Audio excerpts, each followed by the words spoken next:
नमस्कार, मनुदेल श्रेया क्लासेस में आपका स्वागत है। आज हम पढ़ेंगे रीट के महत्वपूर्ण आपके बाल विकास एवं शिक्षा शास्त्र है उसके महत्वपूर्ण 30 क्वेश्चनों को। डेली हम 30 क्वेश्चन करेंगे। तो आज का है, इसमें डिटेल भी दे रखी है, तो इसमें आपके समझ में आ जाएगा कि इसका आंसर क्यों हुआ। यदि दो व्यक्ति समान नहीं होते किंतु सभी सामान्य बालकों में विकास का क्रम समान होता है, यह परिभाषा किसने दी थी? तो ये परिभाषा किसकी है? गेसेल ने। गेसेल ने उपयुक्त परिभाषा विकास के समान प्रतिमान के सिद्धांत के समर्थन में बताया गया है कि इस सिद्धांत के अनुसार एक जाति के जीवों में विकास का एक क्रम पाया जाता है और विकास की गति का प्रतिमान भी उनमें क्या रहता है?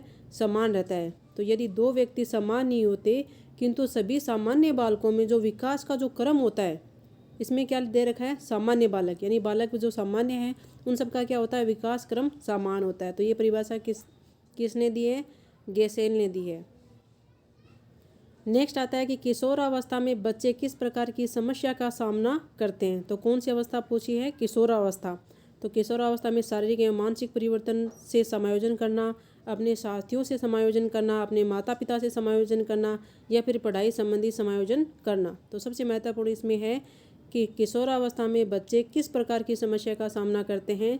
तो उनमें शारीरिक परिवर्तन भी होता है और मानसिक परिवर्तन होता है। उन दोनों में क्या करते हैं?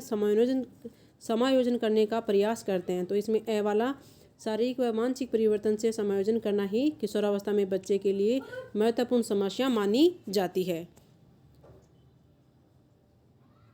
इसकी व्याख्या है कि किशोरावस्था वह समय है जिसमें विचारशील व्यक्ति बाल्यावस्था से परिपक्वता की ओर संक्रमण करता है। इस अवस्था में बालक मानसिक एवं शारीरिक परिवर्तन में समायोजन करने में कठिनाई महसूस करता है, इसलिए इसे बहुत नाजुक समय भी कहा गया है। तो वो शारीरिक परिवर्तन भी होते हैं और मानसिक परिवर्तन होते हैं, उन दोनों में समायोजन का काम करता है किशोरावस्था का बालक। B.F. स्किनर ने प्रयोग किया। तो B.F. स्किनर ने किस पे प्रयोग किया था? चूहे पर किया था।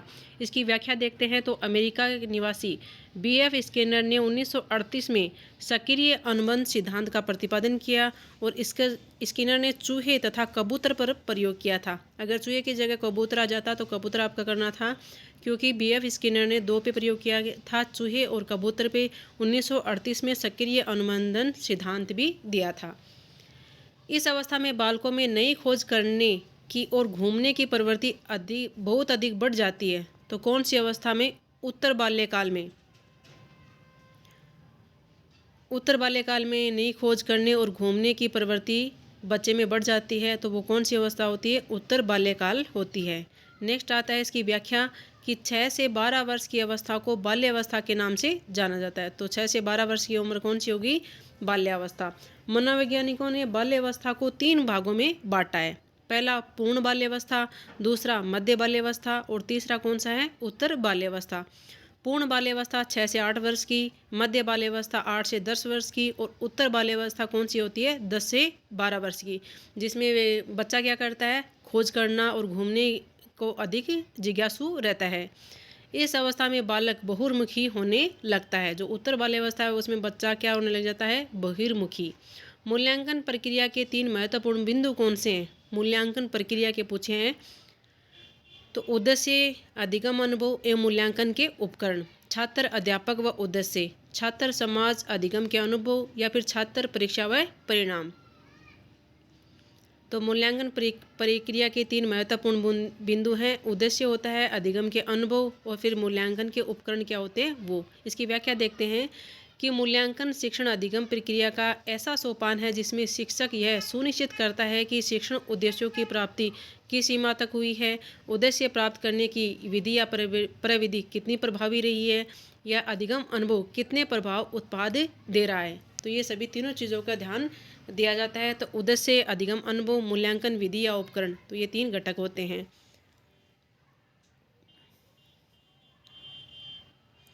नेक्स्ट आता है अभिप्रेरणा वर्णित होती है। अभिप्रेरणा वर्णित कैसे होती है? ज्ञानात्मक जागृति द्वारा, भावात्मक जागृति के द्वारा, या फिर दोनों ए और ब, या फिर चौथा इनमें से कोई नहीं। तो तीसरा आएगा ज्ञानात्मक जागृति द्वारा और भावात्मक जागृति के द्वारा अभिप्रेरणा को वर्णित किया जा सकता है। इसकी व्याख्या देखते हैं। तो अभिप्रेरणा व्यक्ति को कार्य करने हेतु गतिमान करने वाला कारक होता है।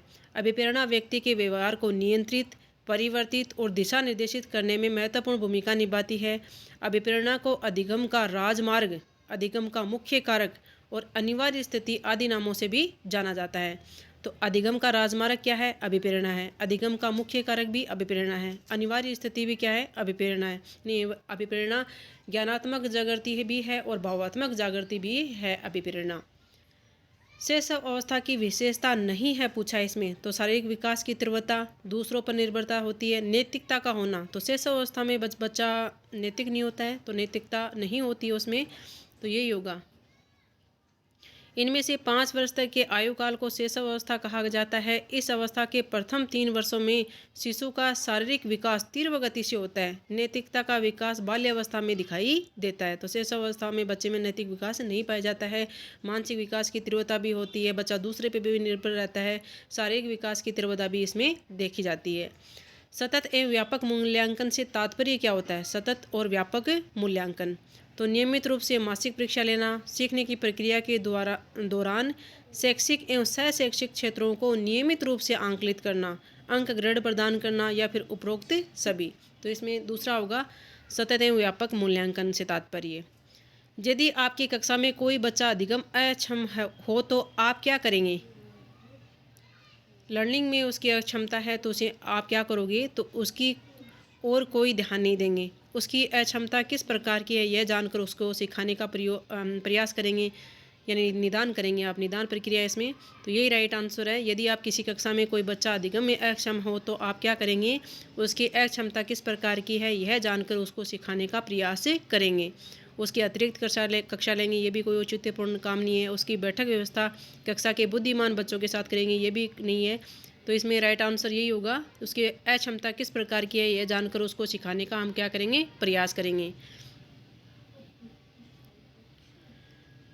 प्रजातिगत व्यक्तिगत विभिन्नताओं को समझने में निम्न में से क्या मददगार साबित नहीं होता है? नहीं होता है पूछा है प्रजातिगत व्यक्तिगत विभिन्नताओं को समझने में। तो पहला है मूल्य व्यवस्था, दूसरा है शाब्दिक व शाब्दिक संप्रेषण, तीसरा है अधिगम की प्रक्रियाएं विभिन्न अवस्थाएं, और चौथा क्या है? बुद्धि। तो मददगार साबित कौन सा नहीं होता है जातिगत व्यक्तित्व विभिन्नताओं के लिए? तो बुद्धि। प्रत्येक प्रजाति की शारीरिक बनावट, संस्कृति, रहन सहन, खान पान, रुचियाँ, उसका आचार विचार, रहन सहन आदि में अंतर पाया जाता है। एक भारतीय तथा एक ब्रिटिश व्यक्ति को उसकी शारीरिक बनावट से पहचाना जा सकता है। तो आप देख के पहचान सकते हो ये तो क्या है? ब्रिटिश है, ये इंडियन है। तो प्रजातिगत व्यक्तिगत विभिन्नताओं को समझने में बुद्धि इसमें रोल नहीं मददगार करती है।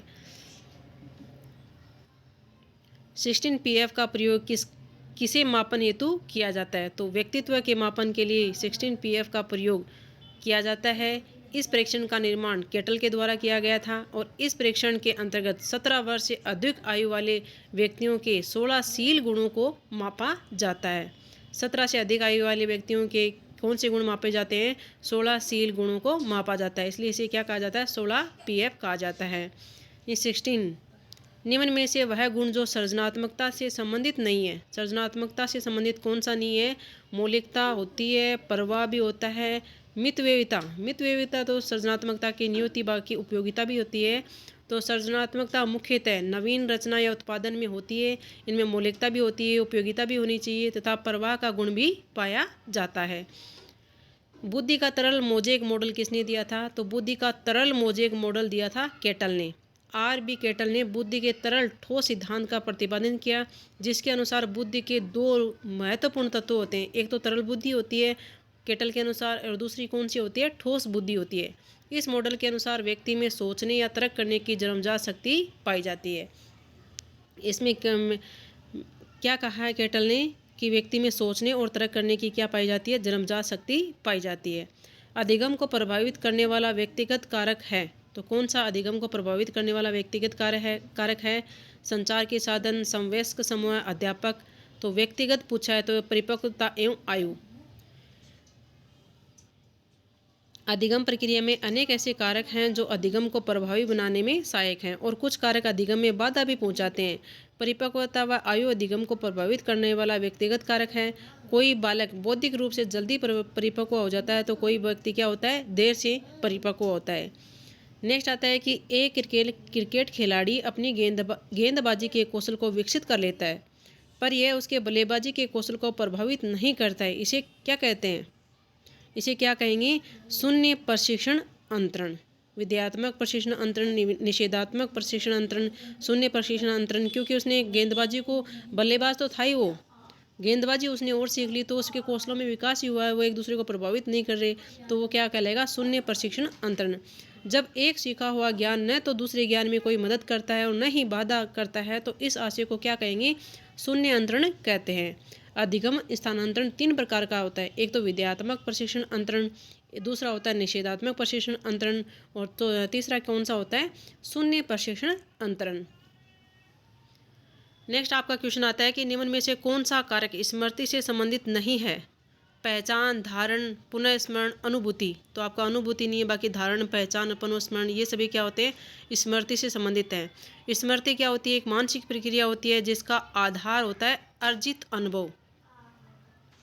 आप किसी को याद करते हो, आपने किसी का नाम लिया और उसको याद ही किया, तो वो क्या है? आपकी स्मृति है, आपको उसकी प्रतिबिंब बना, उसकी आप क्या बनी? स्मृति क्या होती है? एक मानसिक प्रक्रिया होती है जिसका आधार अर्जित अनुभव है। इसका पुनरुत्पादन परिस्थिति के अनुसार होता है। इसके द्वारा व्यक्ति अपने गत अनुभव को वर्तमान चेतना में लाता है। स्मृति के 4 अंग होते हैं। कौन कौन से? एक तो होता है अधिगम, दूसरा होता है धारण, तीसरा होता है पुनर्स्मरण, और चौथा क्या होता है? पहचानना। जैसे आप बोलते हो किसी को, हाँ मुझे आप देखे देखे से लग रहे हो, तो वो क्या है? स्मृति से संबंधित ही है। पहचान, धारण, पुनर्स्मरण, अनुभूति इसके अंतर्गत नहीं आएगा।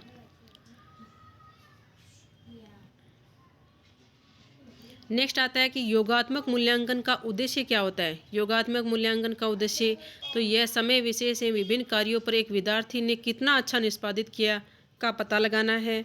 योगात्मक मूल्यांकन अधिगम को सुगम बनाना व ग्रेड न प्रदान करना, ऐसे विद्यार्थी का पता लगाना जो अपने साथियों के समकक्ष संप्राप्ति में कठिनाई अनुभव कर रहा है। अगली इकाई के अनुदेशन से पूर्व प्रगति का पता लगाना। तो इसमें होगा समय विशेष एवं विभिन्न कार्यों पर एक विद्यार्थी ने कितना अच्छा निष्पादित किया उसका पता लगाना ही योगात्मक मूल्यांकन का उद्देश्य होता है। अभिवर्ती संप्रत्यय है। अभिवर्ती संप्रत्यय क्या होता है? संज्ञान परक, क्रिया परक, संवेगात्मक या फिर सभी। तो इसका आंसर आपको देना है। अभिवर्ती किसी व्यक्ति, वस्तु या घटना के प्रति एक खास ढंग से अनुक्रिया करने की एक मानसिक तत्परता होती है अभिवर्ती, जिसमें संज्ञान परक, क्रिया परक और संवेगात्मक संप्रत्यय पाए जाते हैं। तो इसमें आप समझ गए होंगे क्या आएगा? ये सभी, संज्ञान परक, क्रिया परक और संवेगात्मक परक। सकारात्मक दंड का निम्न में से कौन सा उदाहरण है? सकारात्मक दंड है तो मित्रों के द्वारा उपहास करना, मित्रों के साथ समय बर्बाद करना, मीन मेख निकालना बंद करना, या फिर इनमें से कोई नहीं। दंड अभिप्रेरणा का क्या होता है? बाह्य स्रोत माना गया अभिप्रेरणा का। सकारात्मक दंड बालकों को अधिगम के लिए क्या करता है? प्रेरित करता है। तो मित्रों के द्वारा जो उपहास होता है वो एक सकारात्मक दंड होता है। नेक्स्ट है कि विद्यार्थियों के अच्छे मानसिक स्वास्थ्य को बनाए रखने के लिए निम्न में से कौन सा तरीका अधिक महत्वपूर्ण है? विद्यार्थियों के अच्छे मानसिक स्वास्थ्य को बनाए रखने के लिए तरीका पूछा है तो सहशैक्षिक क्रियाओं का प्रावधान, अभिव्यक्ति की स्वतंत्रता, रुचियों की भिन्नता, या फिर अध्यापक की भूमिका एवं विद्यालय वातावरण। तो ये बहुत ज़्यादा मैटर करते हैं एक अच्छे विद्यार्थी की जो मानसिक स्वास्थ्य होता है उसके लिए, कि उसका अध्यापक की जो भूमिका होती है और उसका विद्यालय का वातावरण कैसा है। नेक्स्ट है कि व्यक्तित्व के विशेष सिद्धांत के प्रबल समर्थक कौन है? व्यक्तित्व के विशेषक सिद्धांत के प्रबल समर्थक कौन है? सेल्ट, क्रेट्समर, युंग या फिर अल्पोर्ट। तो इसमें आएगा अल्पोर्ट। अल्पोर्ट अमेरिका के मनोवैज्ञानिक शिक्षाविद थे। वे व्यक्तित्व के विशेष सिद्धांत के प्रबल क्या थे? समर्थक थे। तो अल्पोर्ट है ये क्या थे? व्यक्तित्व के विशेष सिद्धांत के प्रबल समर्थक थे। गार्डनर ने 7 अभियोग्यताओं का अधिमान निर्धारित किया, इनमें से कौन सा नहीं है? गार्डनर ने 7 अभियोग्यताओं के अधिमान दिए हैं, उनमें से कौन सा नहीं है? स्थान संबंधी अभियोग्यता, भावनात्मक अभियोग्यता। तो इसमें ये भावनात्मक अभियोग्यता है, ये इनका नहीं है। निम्नलिखित में से कौन सा अधिगम का क्षेत्र नहीं है? संज्ञानात्मक, भावात्मक, क्रियात्मक और आध्यात्मिक। तो ये साफ साफ पता लग रहा है अधिगम का क्षेत्र कौन सा नहीं है? आध्यात्मिक नहीं होता है। सीखना व्यवहार में परिवर्तन है, किंतु व्यवहार परिवर्तन उस समय तक नहीं होता जब तक कि भावना परिवर्तन न हो, तथा भावना परिवर्तन का संबंध ज्ञान से होना चाहिए। इस दृष्टि से अधिगम 3 प्रकार का होता है: संज्ञानात्मक अथवा संज्ञानीय अधिगम, भावात्मक अथवा मनोवर्त्यात्मक अधिगम, तीसरा आता है कौशलात्मक अथवा क्रियात्मक अधिगम, नेक्स्ट क्वेश्चन आता है कि समस्यात्मक बालकों की शिक्षा के समय निम्न बातें ध्यान में रखनी चाहिए। समस्यात्मक बालक के बारे में पूछा है, तो समस्यात्मक बालों की शिक्षा के समय निम्न में से कौन सी बातों का ध्यान में रखना चाहिए? बालकों को मनोरंजन के उचित अवसर दिए जाने चाहिए, शिक्षकों का मधुर व सहयोगात्मक व्यवहार होना चाहिए, अच्छे कार्यों के लिए प्रोत्साहन व पुरस्कार दिए जाने चाहिए, उपयुक्त सभी। तो इसमें उपयुक्त सभी आएगा, क्योंकि समस्यात्मक बालक घर, विद्यालय तथा समाज में विभिन्न प्रकार की समस्याएं उत्पन्न करते हैं। समस्यात्मक बालकों की शिक्षण प्रविधि शिक्षक का प्रेम, सहानुभूति, मित्रता का व्यवहार ही है। समस्यात्मक बालकों के शिक्षण में उदाहरण प्रविधि विशेष लाभकारी होती है। समस्यात्मक बालकों के शिक्षण में कौन सी प्रविधि? उदाहरण प्रविधि विशेष लाभकारी होती है। साथ ही ऐसे बच्चों के लिए खेल के द्वारा शिक्षा भी विशेष महत्व रखती है। थॉर्नडाइक ने कल्पना एवं चिंतन के आधार पर व्यक्तित्व को क्या बताया है? तो सूक्ष्म विचारक बताया है, प्रत्यक्ष विचारक बताया है, स्थूल विचारक बताया है, या फिर उपयुक्त सभी। तो इसमें कल्पना और चिंतन के आधार पर व्यक्तित्व प्रत्यक्ष विचारक भी होता है, स्थूल विचारक भी होता है और सूक्ष्म विचारक भी होता है। रोसे स्याही धब्बा परीक्षण का प्रयोग किया गया है किस पे? मानसिक रोगियों पर रोसे स्याही धब्बा परीक्षण किया गया था। रोसरा का स्याही धब्बा परीक्षण सबसे अधिक प्रयोग किया जाने वाला व्यक्तित्व परीक्षण है। इस परीक्षण का निर्माण स्विट्जरलैंड के वैज्ञानिक हरमन रोसरा ने किया और इसी के नाम पर इसे क्या दिया गया? रोसे स्याही धब्बा परीक्षण दिया गया। इस परीक्षण में स्याही धब्बों के 10 कार्डों का प्रयोग किया जाता है। इन कार्डों में 5 बिल्कुल काले, 2 काले और लाल और 3 अनेक रंगों के थे। टोटल क्या हो गए? 10 कार्ड थे। अपने को पुस्तकीय ज्ञान के प्रति व्यवस्थित करने की योग्यता कौन सी बुद्धि कहलाती है? तो ये अमूर्त बुद्धि कहलाती है। अपने को पुस्तकीय ज्ञान के प्रति व्यवस्थित करने की योग्यता कौन सी बुद्धि कहलाती है? तो अमूर्त कहलाती है। अमूर्त बुद्धि पठन को सीखने की प्रक्रिया होती है। यह उन समस्याओं को हल करने की प्रक्रिया है जिसमें शब्द एवं प्रतीकों का इस्तेमाल किया जाता है। वस्तुओं को समझने और उनके अनुरूप क्रिया करने में मूर्त बुद्धि का उपयोग किया जाता है। इसे यांत्रिक बुद्धि भी कहा जाता है। सामाजिक बुद्धि से अभिप्राय व्यक्ति की वह योग्यता से है जो समाज में समायोजन की क्षमता को क्या करती है? उत्पन्न करती है। निदानात्मक परीक्षण का गुण नहीं है। कौन सा निदानात्मक परीक्षण का गुण नहीं है? इसमें छात्र उद्देश्यहीन हो जाते हैं। तो ये तो बिल्कुल गलत है। इसके आधार पर अध्यापक अपनी शिक्षण विधि का विश्लेषण करता है। सही है। इसके प्रयोग से शिक्षण एवं मूल्यांकन में गतिशीलता बनती है। इसके द्वारा मानसिक दुर्बलताओं का पता लगाया जाता है निदानात्मक परीक्षण के द्वारा। तो देखते हैं इसको। निदानात्मक परीक्षण से यह पता चलता है कि पाठ्य विषय वस्तु का कौन सा भाग किस मात्रा में सीखा गया है तथा कितना भाग छात्र सीखने में क्या रहा है? असमर्थ रहा है। अतः नैदानिक परीक्षणों से छात्रों के विभिन्न विषयों में कमजोरी या कमियों का निर्धारण किया जाता है। अधिगम के स्थानांतरण का अर्थ क्या होता है? ज्ञान को बदलना, सीखने के द्वारा परिवर्तन कर देना। अधिगम में परिवर्तन या फिर किसी सीखी हुई बात के माध्यम से दूसरी बात को सीखना ही क्या कहलाता है? अधिगम का स्थानांतरण कहलाता है। व्यक्तिगत भिन्नता का प्रमुख आधार क्या है?